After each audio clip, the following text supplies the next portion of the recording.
I used to think being quiet would keep the peace. That if I just stayed out of the way, worked hard, and didn't ask for much, someday maybe they'd notice me. But the truth is, I could have lit myself on fire and they still would have told me to move out of the photo. My name is Nora, and this is the story of how being forgotten gave me the freedom to build everything they never saw coming. Until the day they moved into a mansion they didn't realize I owned. Let me take you back to where it all began. My name is Nora, and for most of my life I was the girl people forgot. Not in a tragic movie of the week kind of way, just in the quiet, invisible way that sneaks up on you over the years. I wasn't the troublemaker. I wasn't the overachiever. I was just there. A shadow in my own family. My younger sister Emily, on the other hand, was unforgettable. She was the one with the perfect curls, the bright smile, the loud laugh that turned heads at every gathering. From kindergarten to college she was the star. She danced ballet, won homecoming queen, and somehow managed to spill milk and get praised for it. Oh, Emily! So dramatic. So funny. I'd be the one cleaning it up while our parents chuckled and handed her a napkin. Even now, decades later, I remember the small things. Like the time I came home from school beaming because I won second place in the science fair. I handed the certificate to my dad like it was a gold medal. He glanced at it and said, "That's nice. Did you see Emily's new painting? We're thinking of framing it." And just like that, my little moment disappeared into the background, just like I always had. I wasn't bitter back then, just confused. I thought if I worked harder, spoke softer, smiled more, maybe I'd get the same sparkle in their eyes that they gave her. But no matter what I did, it was never quite enough. Emily cried, she was comforted. I cried, I was told to be strong. She brought home B-minuses and was celebrated for her creative spirit. I brought home A's and got, "Well, that's expected from you, isn't it?" Holidays were the hardest. Christmas gifts were always slightly better for her.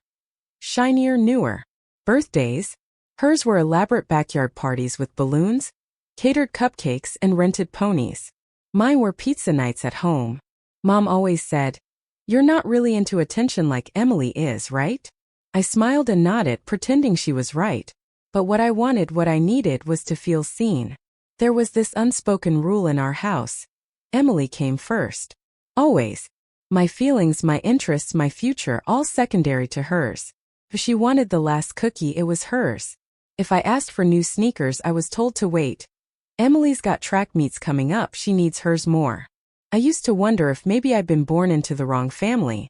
If maybe there'd been a mix-up at the hospital, and somewhere out there was a family looking for a quiet girl with a knack for numbers and a love for books. But of course that was just wishful thinking, the kind of thought you entertain when you're 13 and invisible. Still, I tried to stay out of the way. I did my homework. I got a part-time job as soon as I could. I saved. I studied. While Emily was being driven to rehearsals and photo shoots, I walked myself to the library. She had a cheering section. I had silence. Funny how silence can shape a person. You either shrink under it, or you learn to grow in the spaces no one's watching. By the time we were in our 20s, I had stopped trying to compete. I moved out quietly after college, rented a studio apartment, and got a job at a local accounting firm. No one threw a going-away party. I left a note on the kitchen table. Mom called 3 days later not to ask how I was, but to see if I could help Emily fill out her FAFSA forms. It's not that I didn't love my family. I did. I still do, in a complicated, cautious kind of way. But love without recognition leaves scars. It makes you second-guess your worth, your voice, even your memories. And while I didn't realize it at the time, that invisibility was slowly becoming my greatest strength. Because when no one's watching, you're free to move however you want. Free to build, to explore, to become something bigger than the box they put you in. That's what I started to do. I didn't make a big announcement about it. I didn't storm out or demand apologies. I just started living my life the way I wanted. No more waiting for someone to clap for me. No more hoping to be invited. If I was going to matter in this world, it wasn't going to be because someone finally noticed me. It would be because I made something of my own, quietly, steadily, and on my own terms. But back then I had no idea just how far that quiet determination would take me. Or how one day, the sister who always had everything handed to her would walk into a mansion she thought was her dream rental, completely unaware that I was the one who owned the keys. And that's when everything changed. It happened on a Wednesday afternoon. I remember because I was halfway through a spreadsheet at work when my phone lit up with Mom's name. We didn't talk much, so I hesitated before picking up. "Hey, Mom," I said, trying to sound cheerful. She didn't waste time. "Nora, listen. I just spoke with Emily and we've been talking. And we think it's probably best if you don't come to the wedding." For a second I thought I misheard her. "What?" "It's just, there's already a lot of pressure, and Emily doesn't want any tension. It's her day, you know? She wants everything perfect. She said she's worried about the photos. About you making things awkward." I let the silence stretch. I wanted her to fill it with something. An apology, a laugh. A "just kidding." But all I got was a soft sigh. "I hope you understand," she added. "It's not personal." Not personal. That's what people say right before they dig the knife in. I felt the heat rise in my cheeks, but my voice came out calm. "So, I'm not invited to my own sister's wedding. You are. Technically. But we think it's best if you sit this one out." Technically. I don't know what hurt more, the fact that Emily didn't want me there or that my mother agreed with her. Signed off on it like it was a reasonable thing to ask. "I see," I said, though I didn't. "Not really. Not then. Nora, don't make this harder than it is. Emily's just trying to have the day she's always dreamed of. And you two have never really been close." That much was true. Not close. Not equals. Not even in the same lane. "I hope it's everything she dreamed of," I said softly and hung up. I sat in my office staring at the screen, the columns of numbers suddenly blurring. I'd always known I was the outsider, the quiet one, the one people forgot. But this made it official. They weren't just ignoring me anymore. They were erasing me. I didn't cry. I didn't throw my phone or storm out. I went home that night, poured myself a glass of wine and opened my laptop. While the rest of the family no doubt gathered to plan color palettes and seating charts, I made a different plan. A quiet one. I found a last-minute deal on a beachside rental 4 hours away. Booked it for the wedding weekend. I didn't leave a note. I didn't tell anyone. I packed a bag, turned off my phone and disappeared. I walked along the sand that Saturday morning, the day Emily was probably saying "I do" in front of 200 guests and a professional photographer. I imagined Mom fixing her veil, Dad giving her away, people clapping as they kissed under a floral arch.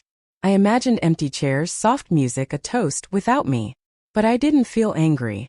Not exactly. I felt finished. Finished hoping for a seat at their table. Finished being the backup plan, the second thought, the name forgotten on invitations and group texts. That day I made a new vow, one to myself. No more showing up for people who wouldn't even save me a chair. That weekend, while they celebrated without me, I did something I hadn't done in years. I dreamed for myself. I brought a notebook and scribbled down thoughts about what I wanted my life to look like. Not what I was told it should be. I wrote about freedom, ownership, building something of my own. I wrote about buying property, about creating quiet power, about never again asking permission to exist. And slowly, the ache in my chest began to fade. It didn't happen overnight, of course. When I returned to the city, I still had to face Monday morning emails, bills. But something had shifted. I was no longer waiting to be chosen. I was choosing myself. I stopped checking in with my parents just to prove I cared. I let the distance grow. I focused on my work, took every opportunity that came my way, and started saving with a purpose. A year later, I bought my first duplex. I didn't post about it. Didn't tell a soul. It was mine. All mine. Emily never called to ask why I hadn't come to the wedding. Mom texted me a blurry photo of the couple weeks later with a caption that read, "It was beautiful. Emily looked like a princess."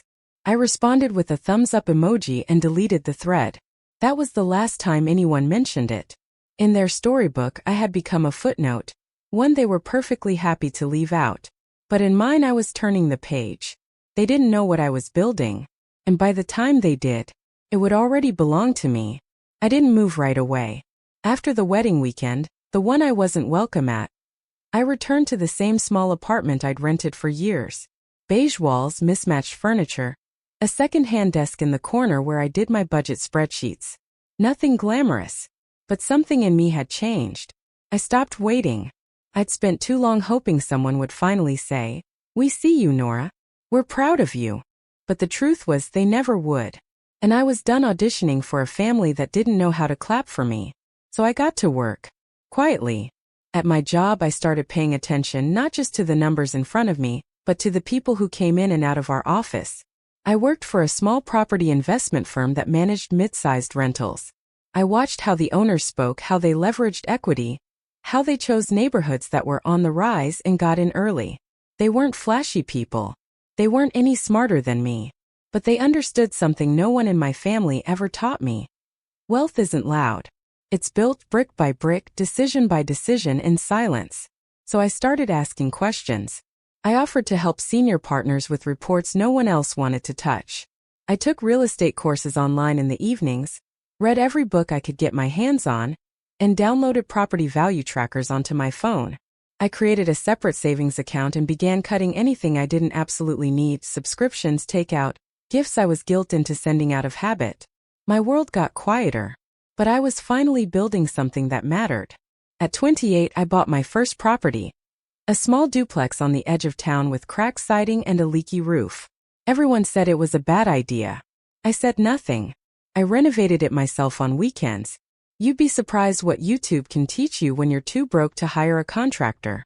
I lived in one unit, rented the other, and reinvested every spare cent I made. I still remember the first rent payment that hit my account. It was only $950, but I stared at that deposit like it was a lottery ticket. It wasn't about the money, it was the proof. The first time in my life that I had created something on my own for me. No one in my family knew. They still thought I was quiet little Nora, with the boring accounting job and nothing to show for it. When they did call, usually to gush about Emily's latest milestone or ask for help with taxes, I played the part. I listened. I nodded. I offered polite responses. But inside, I was building. By 31, I had purchased a second property, this time a 4-unit walk-up in a transitioning neighborhood. A year after that, I formed a holding company under the name Benton Estates, in honor of my grandmother, who used to sneak me cookies and whisper, "You're more than they know." Benton Estates became the umbrella for all of my investments. I kept everything anonymous. No social media posts. No family updates. I wasn't hiding. I was protecting the most important thing I had built. Peace. Meanwhile, Emily's life looked perfect on the surface, but cracks had started to show. A friend of mine, someone we went to high school with, ran into her at a fundraiser. "Emily looked tired," she said. She mentioned something about moving soon. Financial stuff, I think. I smiled politely but didn't ask for details. By then, I had acquired 6 properties. Most of them were modest, middle-income rentals, but one was different. A new listing had popped up in a high-end suburb just outside the city. A white-columned mansion with wraparound porches, 10-foot ceilings, and views that made real estate agents lose their breath. The seller was motivated. The price was surprisingly low. It needed some updates, sure, but I saw what it could be. I bought it under Benton Estates, closed quietly, and hired a team to refurbish it. I picked every fixture, every paint color, every flower in the garden. I wasn't sure if I'd rent it out or resell it, but I knew one thing. It was the first home I'd ever bought where I didn't have to ask for approval. And then, a few months later, I got a notification from the property manager. New tenants approved for Benton number 17. Lease signed today. Names: Emily Sanders and Marcus Sanders. I blinked at the screen. Emily. My sister had just moved into the mansion I owned. They were renting it, had no idea who the real owner was. The manager didn't connect the dots, and the lease listed Benton Estates as the property holder. Not me. I sat back in my chair and laughed. Not in a cruel way. Not bitter. Just stunned. Before I continue, if you've ever felt like the outsider in your own family, or if this story is stirring something personal in you, go ahead and click like, subscribe to the channel, and turn on the notification bell so you won't miss what happens next. Trust me, the turning point is coming, and you'll want to see how it all unfolds. All these years, I'd imagined what it would be like for them to finally see me, to finally say, "We were wrong." But now, they were living under my roof, bragging to neighbors about the columns and the custom tile, completely unaware that I was the one who put it there. I thought about showing up. I thought about dropping a letter in the mailbox that said, "Guess who?" But I didn't. Instead, I drove by one evening just as the sun was setting. I stayed down the street, far enough that they wouldn't notice me. The house was glowing. Emily stood on the porch with a glass of wine, laughing with a friend. She looked happy. And for once so did I. Not because she needed me. Not because I finally earned their praise. But because I no longer needed any of it. You'd think the most satisfying moment would have been the purchase. The day I signed the papers and officially became the owner of the mansion my family had probably dreamed about their entire lives. But it wasn't. That moment came a little later. Quiet like most of my victories. First, I kept my distance. I didn't want to rush anything. Letting Emily live there, completely unaware, felt like a slow-burning justice I never asked for, but couldn't look away from. She posted photos of the house on her social media, calling it a fresh start and our dream home, never once mentioning the fact that they were renting. That part didn't make the captions. She decorated it exactly as I'd imagined she would. Airy curtains, gold-accented furniture, a tasteful bar cart she didn't know how to stock. I knew because the property manager would occasionally send interior photos for maintenance logs, and of course I couldn't help but peek at her updates online. For months they played house in my house. And then came the day I hadn't planned for, but secretly hoped would arrive. The call came from the property manager. Something about Emily requesting a small renovation, painting the kitchen cabinets navy blue and replacing some of the light fixtures. She was willing to pay extra, she said. Couldn't they just speak to the owner directly? I told her we'd have to get approval from Benton Estates, he said. I paused. Do it, I told him. But have her submit it in writing. I'll respond personally. He chuckled. Want to keep it formal? Very. That weekend I drafted a response. Clear, professional but firm. I declined the renovation politely, citing lease terms. I signed it. Nora Benton, Managing Partner, Benton Estates LLC. The letter went out on Monday. Certified mail. I wanted to be sure she saw it. By Wednesday evening my phone buzzed. Not a call. A screenshot. Sent from an old high school acquaintance who now worked in local mortgage lending. She had recognized Emily's name on the tenant list and put two and two together when she saw the signature. The caption with the screenshot read, "Wait, you're the owner of that place? Emily lives there now. She's telling everyone she's renting from some big investor firm. This is insane." I stared at the message for a long time. Emily knew. Or at least she was starting to know. Later that week my phone rang again. This time it was Mom. I hesitated, then answered. "Hi, Mom." Her voice was tight. "Is it true?" I said nothing. "Emily just opened a letter addressed to Nora Benton. You own the house? The house she's living in?" "Yes," I said calmly. "I do." Silence. Then a strained chuckle. "Why didn't you tell us? We could have celebrated. You should have said something." I almost laughed. "When have you ever celebrated anything of mine?" I asked softly. She faltered. "Well, that's not fair. We just didn't know." "Exactly," I said. "You never asked." That seemed to land somewhere deep because she went quiet again. I wasn't cruel. I didn't brag. I didn't say what was screaming in my head. I was the one you ignored. I was the one you pushed aside. And now you're calling because I finally have something you can't overlook. I simply said, "I've been working hard. That house was one of many things I've built." "You own more than one?" she asked, disbelief in her voice. "Several." I could hear her processing, shuffling emotions around like puzzle pieces that no longer fit. "Why didn't you share this with us?" I took a breath. Because I wanted to build something for myself. And I didn't want to hand it over just to earn a seat at your table. Another silence. Then, "Emily is shaken." I imagine she is. "She feels humiliated." "She shouldn't," I replied. "She wanted a dream house. She found one. The rest is just context." And that was the truth of it. This wasn't revenge, not exactly. I never planned to make them small. I only wanted to grow on my own. But now they had to reckon with what that growth looked like, what ignoring me for all those years had cost them. Later that week, Emily sent a single-line email through the property portal. "Why didn't you tell me it was you?" I stared at it for a long time, then replied, "You never asked." From the outside, it probably looked like a twist ending to some Netflix drama.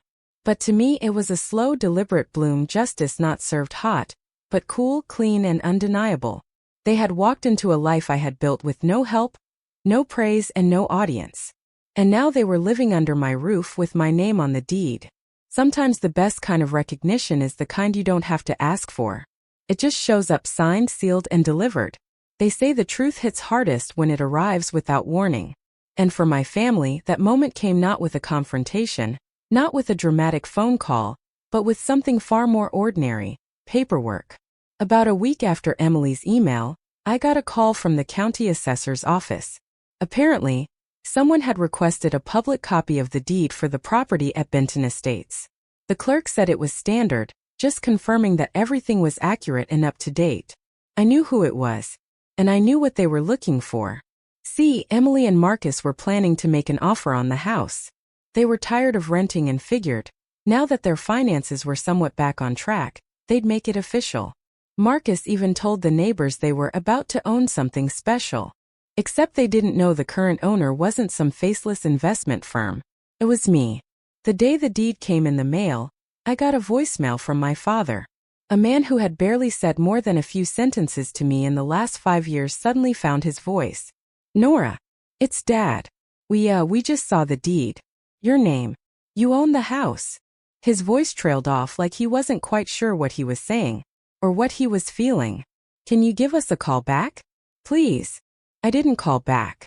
Not yet. Instead, I sat on my porch that evening and watched the sunset. I thought about all the things I had wanted him to say when I was younger. "We're proud of you, Nora. We see you. You're important to us." And how none of those things ever came. And now, after all this time, it wasn't my graduation or my first job or the hours I spent caring for Grandma that got his attention. It was my name on a piece of paper. Benton Estates. Owner. Nora L. Benton. It wasn't just a legal form, it was a mirror. A mirror that showed them exactly who I had become when they weren't looking. The next day, Emily sent another message. This one wasn't through the property portal. It was from her personal email. Subject: "So it's true. Nora, we saw the deed. I don't even know what to say. How long have you owned it? Why didn't you tell anyone? I feel stupid. Everyone thinks it's ours. We told people we'd be buying it soon. I don't understand. Emily." I could have written a long response. I could have recounted the years of invisibility, the sting of being uninvited to her wedding, the 100 quiet ways I had been made to feel small. But I didn't. I replied with 3 lines. "Emily, I bought the house last year. Through Benton Estates. You never asked where it came from. Nora." An hour later my phone rang. This time I picked up. "Nora," Emily's voice cracked. I had no idea. You built all of this? By yourself?" "Yes." She was quiet for a moment. "Everyone thought you were just, working that accounting job." "I was. And investing. And planning. While you were planning centerpieces, I was buying properties. It wasn't meant to be cruel. Just honest." Emily let out a slow breath. I feel like the whole world flipped upside down. I didn't say anything. "I was always told you were the quiet one. The one who played it safe. I didn't realize how far off we were. You never tried to look." That landed harder than I expected. She went silent. Eventually she asked, "Do you want us to move out?" I considered it. Truly. But I said no. "If you can continue to pay the rent and respect the terms, you're welcome to stay. But understand, this house is mine. You live here as tenants, not family."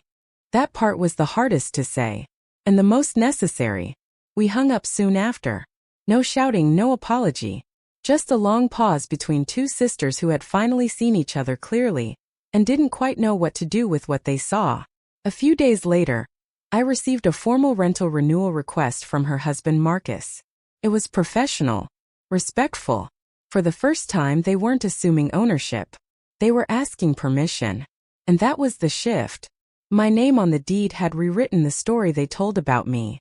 I was no longer the sister in the background, the one who didn't matter, the one who wouldn't understand real estate, or wasn't meant for the spotlight. Now, I was the woman whose name was on the property, the business, and the future they were living inside of. And I didn't have to raise my voice to get there. About 2 weeks after the deed discovery, I got an invitation. An actual hand-delivered envelope slipped into my mailbox. Dinner. Friday night, 7 p.m. At the mansion. It wasn't signed, but I knew exactly who it was from. Part of me hesitated. I had every reason to say no. Every reason to protect the peace I'd carved out. But something told me this time would be different. Not because they'd changed necessarily, but because I had. So I went. I wore a simple navy dress, nothing flashy. Drove my own car. Parked at the curb like a guest. And for the first time in my life, I walked up to a house where I held every legal right to walk in. And still rang the doorbell. Emily opened the door.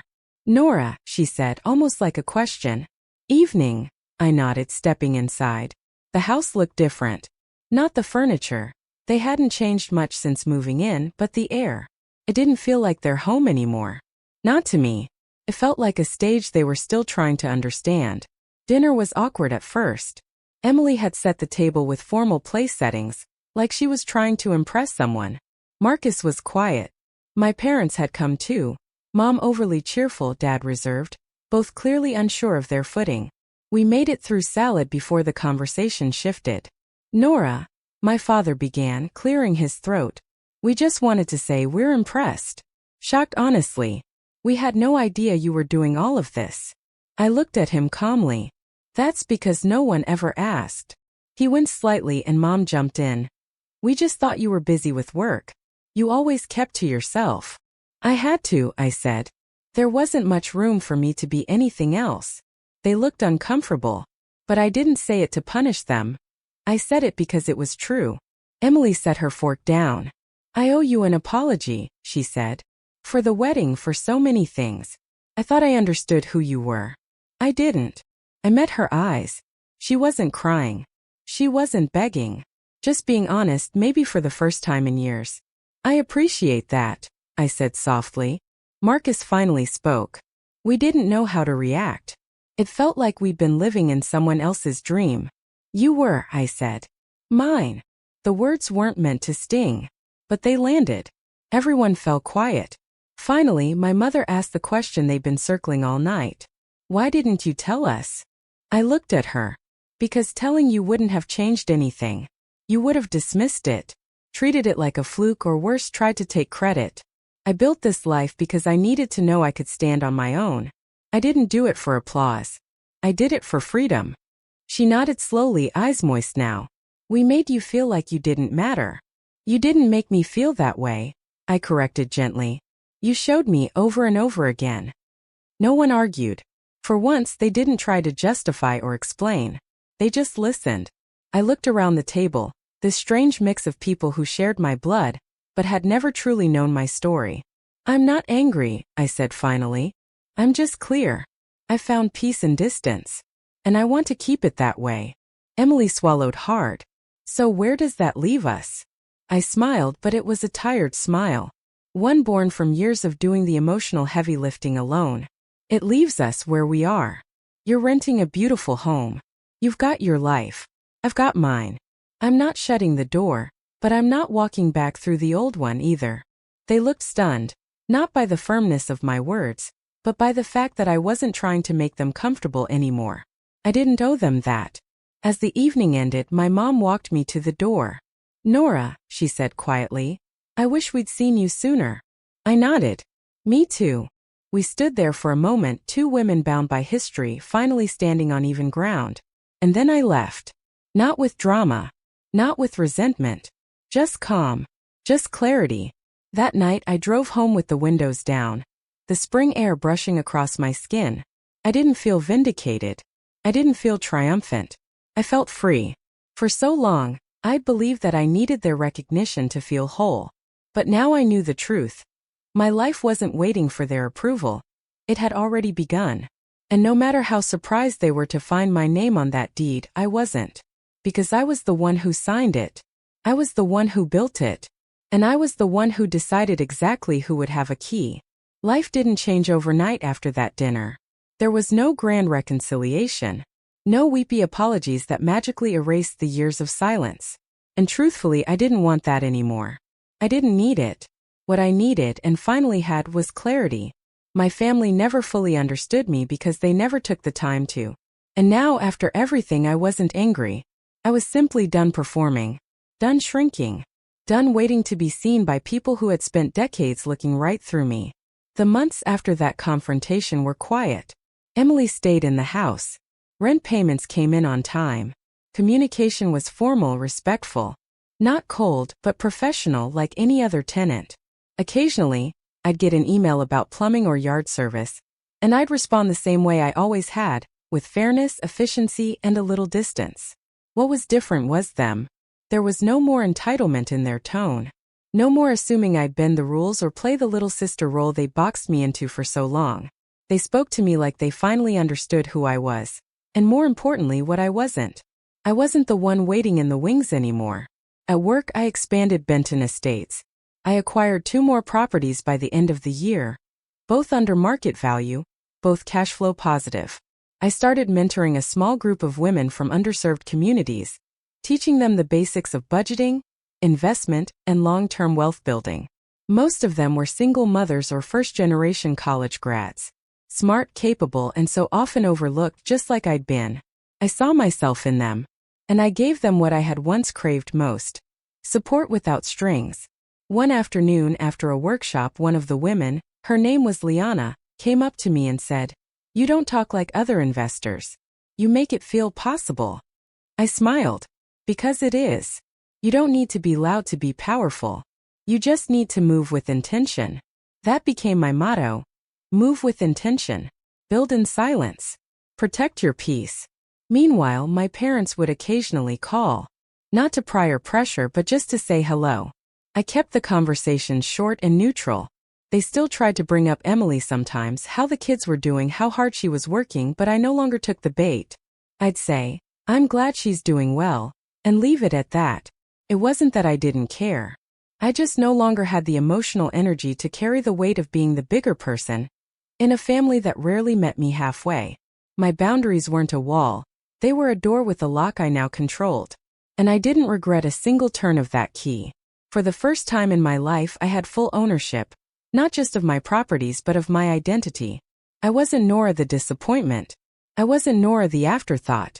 I was Nora Benton, quiet builder, self-made woman, and the reason 3 families had roofs over their heads. Funny how, once you stop needing to be seen, you become impossible to ignore. I stopped attending the big family gatherings. Not out of spite, but out of choice. I no longer craved a seat at their table. I had built my own. On Thanksgiving, I cooked dinner for the women I mentored: turkey, stuffing, wine, laughter echoing through my condo like music. We went around the table sharing one thing we were proud of. When it was my turn, I said, "I'm proud of not letting my past define what I thought I was capable of." They clapped. They really clapped. Not out of obligation, but out of knowing. And it filled something in me I didn't even realize was still healing. As for Emily, we stayed cordial. She sent a holiday card in December. Just a photo of the kids and a handwritten note that said, "Thanks for everything. Truly." No mention of the past. No apologies. Just a quiet acknowledgement from one woman to another. That was enough. Sometimes people don't change. Sometimes they do. But most often they shift, just enough to see the line you've drawn and learn not to cross it again. That was my new normal. No drama. No bitterness. Just boundaries. People often ask me now, usually after a workshop or a quiet conversation over coffee, how I stayed so calm through it all. How I didn't explode. How I didn't confront my family with rage, demand recognition, or cut them off entirely. And my answer is always the same. Because I realized early on that bitterness doesn't build anything. It burns. And I didn't want to burn, I wanted to build. Being the overlooked one, the quiet one, the less interesting sister. It used to feel like a curse. But now, I see it for what it really was: space. While they were busy performing for each other, I had room to grow. While they were putting on shows for the outside world, I was studying, investing, saving, becoming. I was laying bricks in silence. And brick by brick, I built something solid. Something real. That mansion they live in? Still in my name. The lease renews automatically every year. And yes, Marcus is still the one who signs the paperwork. They've never missed a payment since. And these days, when the property manager calls, he doesn't just say the tenants. He says Mr. and Mrs. Sanders. Like he knows this property is different. Personal. But I no longer drive past the house. I don't need to. That place was never about the architecture, the columns, or the kitchen remodel Emily wanted. It was about power, quiet power. And once I knew I had it, I didn't need to parade it. Instead, I focused on something bigger. Legacy. I started a community project called Second Foundation, a mentorship and micro-investment fund for women overlooked by their families, by society, by life. Women who were told they weren't enough, who were asked to stay quiet, who were never anyone's favorite. We helped them buy their first properties, launch side hustles, rebuild their credit, stand on their own. I don't just give advice, I invest. And I make sure they know their worth before the world tries to convince them otherwise. A few months ago, I received a letter in the mail. Handwritten. No return address, but I knew the handwriting right away. It was from my mother. Inside there was a simple note. Nora, I know I can't undo the past, but I want you to know I see you now. I'm sorry it took this long. Love, Mom ***. I read it twice, then folded it carefully and placed it in a drawer. Not to forget, but to remember. To remember that even if people come around, you still have every right to protect your peace. That's the thing no one tells you about being forgotten. It hurts, yes, but it also frees you. No one's watching. No one's steering you. You get to define yourself outside of the noise. And when you finally rise, they'll have no choice but to look up. Today, I'm not chasing anyone's approval. I'm not checking my phone for messages that never come, or showing up to parties where I'm just a name tag and a polite smile. I'm choosing where I belong. And that makes all the difference. Sometimes I think back to that phone call, the one where they told me not to come to the wedding. You'll ruin the photos, they said. But the truth is, I never needed to be in the frame. Because now, I own the house where the pictures were taken. That's the kind of legacy I've built. Not out of revenge, but out of resolve. So if you're listening to this and you've ever felt like the forgotten one, the spare part, the invisible sibling, remember this. Being overlooked gave me space to build. Being dismissed gave me reason to rise. And now they can't forget me. Because I stopped waiting to be remembered and started making myself undeniable. If my story touched something in you, if you've ever been the quiet one, the one overlooked, the one they forgot until they needed something, I'd love to hear from you. Drop a comment below and tell me. Have you ever felt invisible in your own family? Or maybe you've already found your way through. Either way, your voice matters here. I'm not asking for sympathy. I've had enough silence to last a lifetime. What I'd love is your perspective, your wisdom, or just a moment of your time to say, Nora, I see you. Because sometimes hearing I see you from a stranger carries more weight than silence from people who should have known better. And if there's one thing I hope you take from my story, it's this. You don't have to raise your voice to be powerful. You don't have to make a scene to make a mark. Set your boundaries. Move with intention. Build your peace in private. And let the results speak for you. Like I did. Because one day they'll see your name on something they never thought you'd own. And they'll remember exactly who you are. Let's talk in the comments. I'm listening now.